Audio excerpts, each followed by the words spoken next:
If I knew about a New Yorker coming to D.C. and I knew them, I would step to them first and let them know, like, look, you need to be real careful down here. You need to. I don't know if you ever heard this kid named Dadio. Dadio?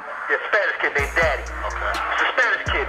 He was with this kid Daddy. Now this kid Daddy came on down to D.C. and I told him, I said, yo, whatever you do, don't come down here with a bunch of New Yorkers, man, and thinking you're gonna take over and all that, because you're gonna cause yourself problems. Right. Surround yourself with some good D.C. dudes and feed them, make sure they eat, and you're gonna be all right. They're gonna protect you. Right. He came down with a whole bunch of New Yorkers, and they wind up playing him out and wind up leaving him in D.C.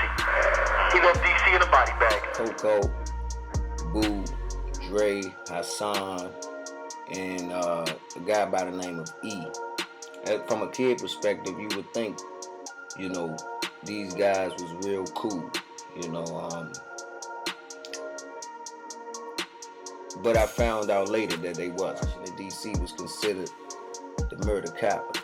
Welcome back, ladies and gentlemen. My name's Jimmy Green. This is Tales of a D.C. 80's baby. And I want to start off by saying, you know, this is not me glorifying the streets. This is not me advocating what took place back when Washington, D.C. was considered the murder capital. You know, a lot of kids such as myself and many others went through a lot mentally, you know, due to the environments that unfortunately a lot of kids had to come up in the crack era where it was no regards for children, you know, and the violence that I seen took place broad daylight, you know,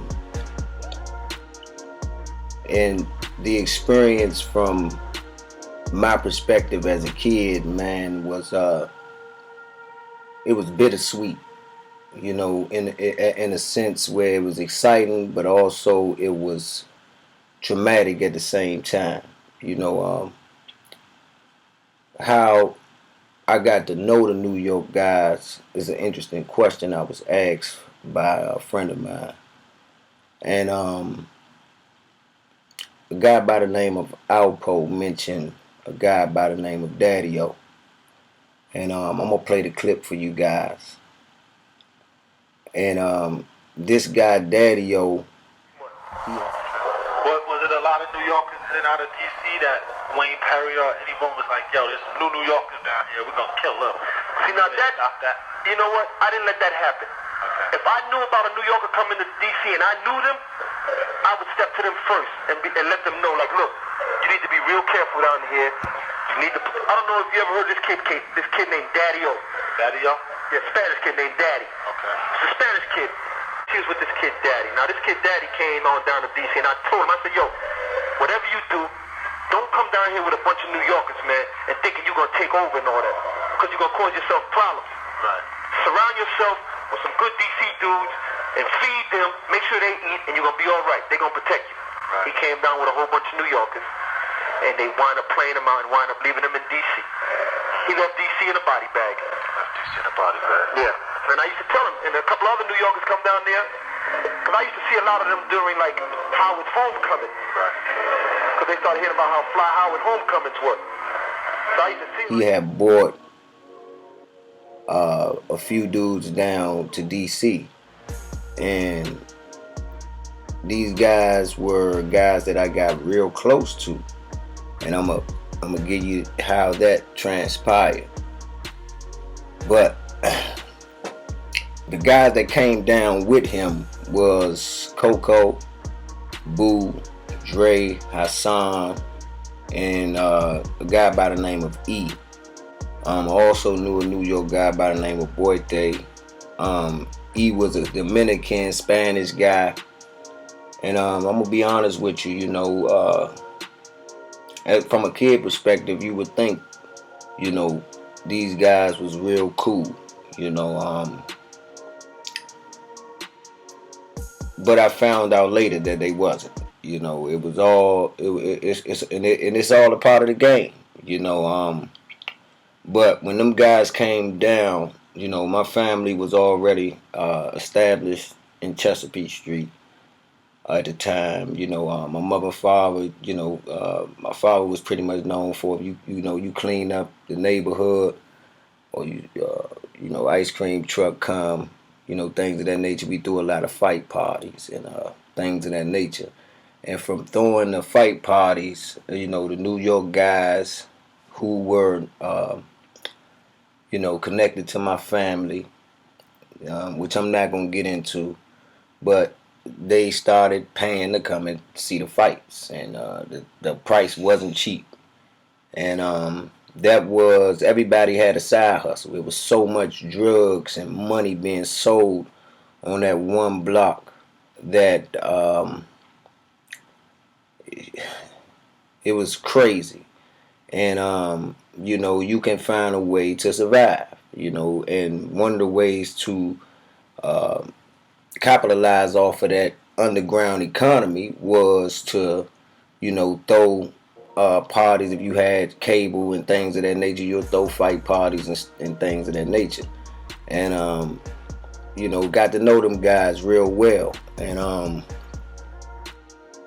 E used to, took a liking to me because situation occurred where he challenged me to some push-ups, and he said if I beat him, he'll give me some money. So I ended up doing over 50 push-ups, and I was like 6 years old. So, from then, he would come here, shorty, give me some push-ups. And I'd be so excited because I knew what was coming, money.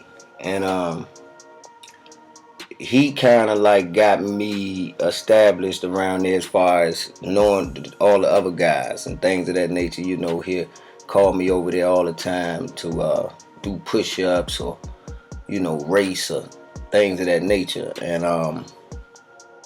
it wasn't a little bit of money. He would pull out wads of money and give me all his ones, and the other guys would pull out money and give it to me. They used to, grab me, throw me. They was like the big brother type. They was, real cool dudes to me, man. And that's how I got to know them guys. And what I'm gonna give you this story, and on what made me reconsider what I thought, or who I thought could be cool, man, and how smiles and situations can be very deceptive. I was coming home from school one day. I was coming home from Henley, and I know this was God who put me in this place at this time.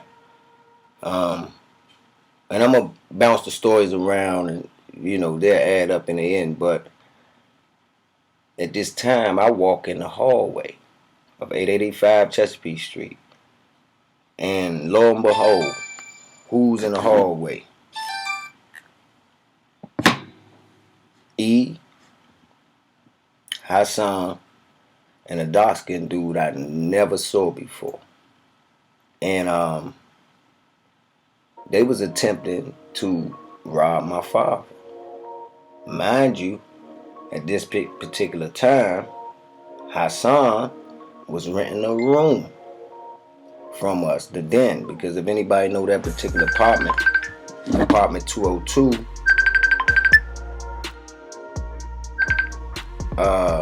it has a den. And the tension was so thick in the hallway that you can cut it with a knife. You can literally cut it with a knife, man. And I walked in the hallway. E acknowledged me. Hassan acknowledged me, but they were so focused on whatever they wanted to accomplish with my father that it was no regards for me at all. And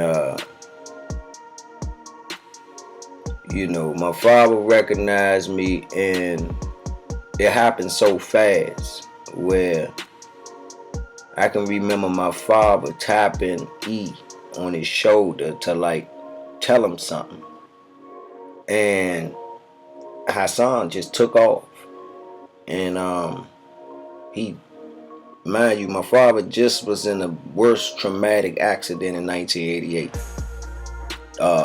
Where he was in an accident with his legs damn near turned the opposite way. So he was fresh off of crutches in the hallway, and that's all I was thinking about, because I knew at any time things can get violent due to the amount of violence I had seen up until that point. And the guy Hassan hit my father, man, and I started screaming. And man, my father, he turned with it, man, and got busy, and the dark-skinned guy dropped the gun, and Hassan at the time was he had ran up the steps, ran past me, almost knocked me over. Hassan was trying to run up the steps and get away too, so my father grabbed him and bit him.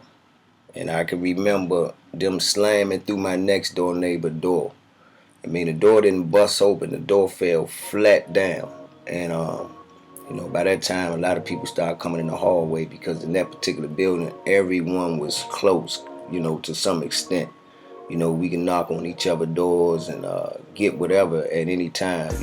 That's the type of relationship that majority of the people in that building had at that time. And, when the people started coming out in the hallway, it kind of simmered things down. And Hassan was outside. He never left. I went in the house, checked on my father, make sure he was good. He was so mad. And my mother kept telling him, we live on the first floor. We gotta think we live on the first floor. And he went to, walk outside and, retaliate. But Hassan was out there crying, saying, Jim could come shoot me in the back of my head right now. That's, because I went outside cursing Hassan out, telling him how much I hated him and, things of that nature. So, those type of moments, man, taught me a whole lot about people, and this for the, individuals that's open, man, because the human being is so unpredictable,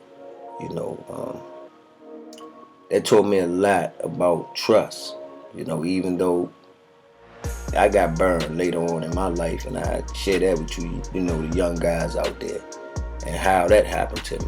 But, that taught me that no matter what you do for a person, no matter how much you do for a person, it's always a price. And if you choose to play that game or be associated with the game, or you grow up in that environment, I can't say my father could have ever saw this situation coming,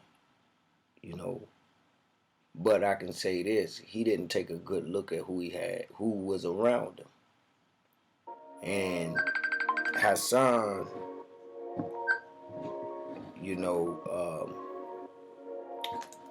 apologized and said, if I heard him crying, saying, they said if he didn't fight my father, they was gonna kill him. And it got ugly, all over ass whooping, that brought that about,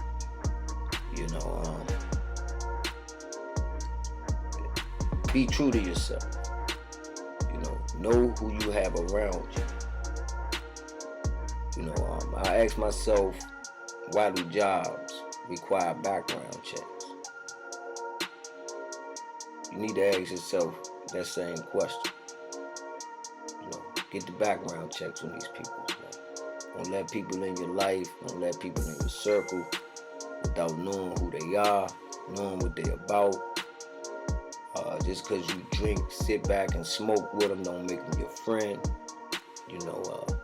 I'm just giving you the things that was put on me as a young age, because I couldn't understand how a guy living with you could result in conspiring to rob you. Or if I didn't come down there at that time, maybe kill my father. Who knows?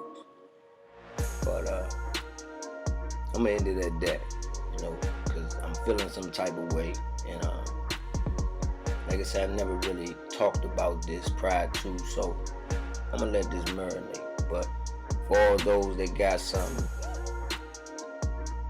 I see y'all on the other side, man, with the next story.